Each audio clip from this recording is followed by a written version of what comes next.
Everybody stop what you're doing, please! When it comes to remodeling and renovating your home, there is no better show on your radio. This is Around the House with Eric G. Where's the hammer? From your back fence to the sidewalk, Eric will tell you how to keep it all in tip-top shape while helping you save a buck while doing it. If you like DIY projects, it takes a lot of practice to get good at it, and Eric is here to guide the way.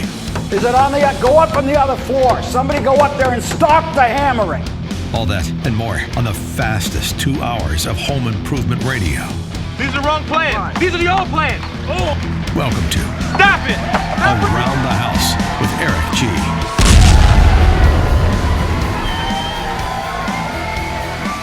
Welcome to Around the House with Eric G. This is the Pro Insider Special. This is where we talk to the people in the trades. All of my brothers and sisters out there that are working hard every single day. Doesn't matter if you're a framer, you're a contractor, maybe you're working as a designer or a business-to-business establishment selling products to builders and contractors. This one is for you. Well, I wanted to bring up something today that kind of crossed my mind over the last 5 days, because this is my first day here with power in the Around the House studios. We've been running off Energizer generator power for the last 5 days. And last night, we got power back, and that was really cool. Thanks to Portland General Electric and all those people out there busting their butts trying to get 350,000 people their power back. Hats off to them and their hard work. They turned mine on. Ended up going over and helping my next door neighbor.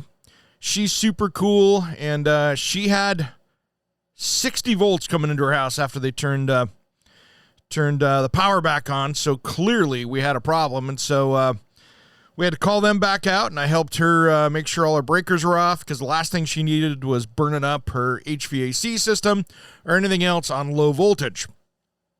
But they had a multitude of problems on that pole. They got it figured out and got it fixed. But here's what I want to talk about, because it's not happening just here in Oregon. It's happening in Texas. It's happening in Oklahoma. It's happening across the country. Happening in California.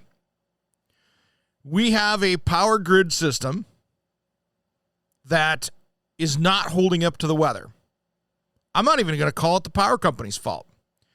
I live in the state, or at least this half of the state, of trees. And our power lines are all on telephone poles. I mean, my neighborhood, they just came through and trimmed all the trees back, so it looked like it would take a catastrophic failure of a tree to take a power line down. That's what happened. We had 1.25 inches of rain, took power lines down. It took trees, and the weight of the ice took the power lines down even. So the only way to combat that is to put it underground. Problem is underground here in our wet climate tends to chew up power lines underground, so they got to go through every 10 or 15 years, it seems, and change out underground power. Rewire everything. That's expensive. My concern is a business out there is for you to think about where you're going with electric vehicles until we get this taken care of. I love electric vehicles. I think they're super cool. Wouldn't mind driving a Tesla around. Let's say that right now. Wouldn't mind driving one of those. I have no problem with it. But I want you to really think about converting your fleet of vehicles over to electric. Because I can tell you right now, when you're a business and almost 40% of our metro area had no power. So think about that. 40% of our metro area had no power due to a record-breaking winter storm. If you had an electric fleet of trucks, maybe you're a plumbing company or an HVAC company or electrical contractor or even landscape company, whatever you're trying to do, you had no way to repower up that truck. None. So if you had that, new F-250 that's coming out that'll be all powered, battery powered or whatever out there, I see that being a big problem. So in the commercial world of business-to-business stuff, I think hybrids are going to be the way to go.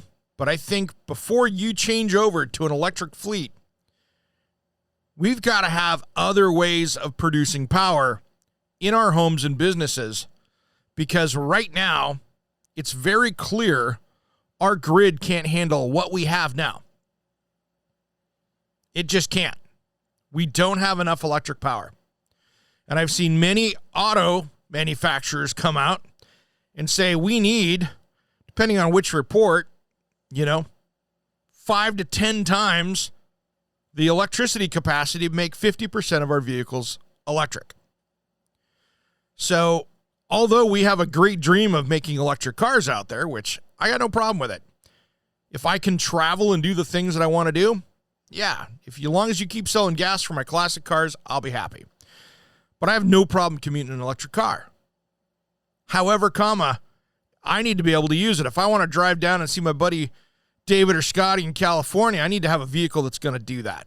And I'm not going to stop every 5 hours and charge for 2 hours so I can keep moving again. I want to be able to jump in a car if I wanted to drive down there and do it. I want to be able to pop into a gas station and be out the door with that level of service. And we don't have that technology yet. But that's really what we've got to start working on if we're going to take it that way. But to be honest, that's where our problems are going to be, because right now, if you had an electric fleet of vehicles and you're down for 5 days, your trucks went out for a day's work. When they came back to plug in, you got 4 days of no business because your trucks are parked. And I don't think you could have ran enough generators to get everything up and running just so you could send your cars out again. So something to think about when we get into this level of power outages. And it's happening in different places across the country. I mean, California in the summertime, they've got rolling blackouts plenty of times because, one, they don't have, they're concerned about fires. And two, when the energy load's big, like when everybody's air conditioning's on, it's going to be 110 out, and they got a little bit of winds, you're out of luck. You got no power for a number of hours. So just think a little bit about how that's going to fly in your business plan. I'm all about keeping things green, keeping things more efficient, being easier on the environment. That's all good with me. But you need to first make sure it's going to work in your business model. I mean, unless you're putting in some big wind farm or solar plant at your place of business just to charge up vehicles, that's where you're at now. Here, you would have been fighting a few more problems because when you get 1.25 inches of freezing rain on top of solar panels, that doesn't work so well. And if you put 1.25 inches of freezing rain on a wind turbine, that's going to have some problems too.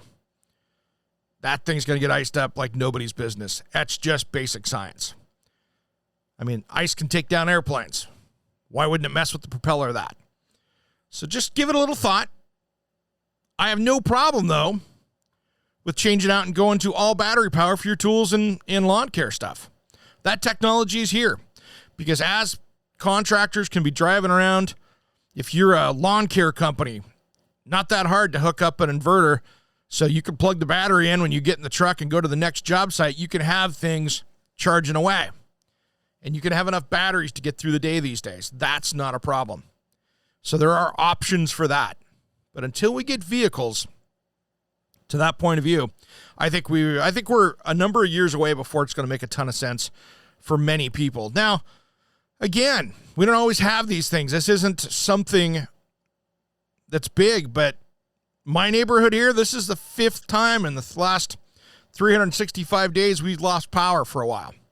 Now, this is the biggest one I've had since, 2004, 2003, wherever I've lived in the Northwest. But still, it happens. And recovering from 4 days or 5 days with no business is going to be big. You want to be the one going out to the job site, not the one staring at your vehicle. All right, coming up on Around the House with Eric G this weekend, we have a big show ahead. Hour 1, we're going to talk about more of this topic, about being prepared for the next storm, disaster. What happens if your house freezes up? How do you work around that? Generator safety. Where should you put that generator? What's a good way to make that work within your home and be safe about it? All those different things. And then hour number 2, we're going to talk outdoor kitchens. We're going to think spring. I got to get out of this winter mode here and think spring. So we're going to talk with Blaze Outdoor Products and talk about designing and building outdoor kitchens and some of the cool things that are out there that you can add to your outdoor living space. So that way, when we get through this whole thing and we can have friends over in the backyard and be barbecuing and watching some sports on the TV or whatever we're doing, we can be out of this whole winter funk, COVID funk, and we can just be getting on with getting on. All that and more coming up on Around the House with Eric G this weekend on the Sun Radio broadcast group. You can hear us on all of our stations across the country or right here where you're hearing this podcast. And you can check with me if you want to see if we're in your area on the radio show. But the podcast gets you the same kind of thing. And quite frankly, the podcast gets you a little bit more because that's the extended coverage. All right, everybody, have a great rest of the week. Happy Thursday. Thanks for listening to Around the House. I'll see you on Saturday. Around the House with Eric G is produced by, designed by Eric G, in association with Salem Media, and distributed nationally by the Sun Broadcast Group. All rights reserved. Copyright designed by Eric G. We will be back next week. If you missed part of the show, check out the podcast of all of our shows at AroundTheHouseOnline.com. Remember, measure with a micrometer, mark with caulk, and cut with an axe. Thanks for listening to Around the House.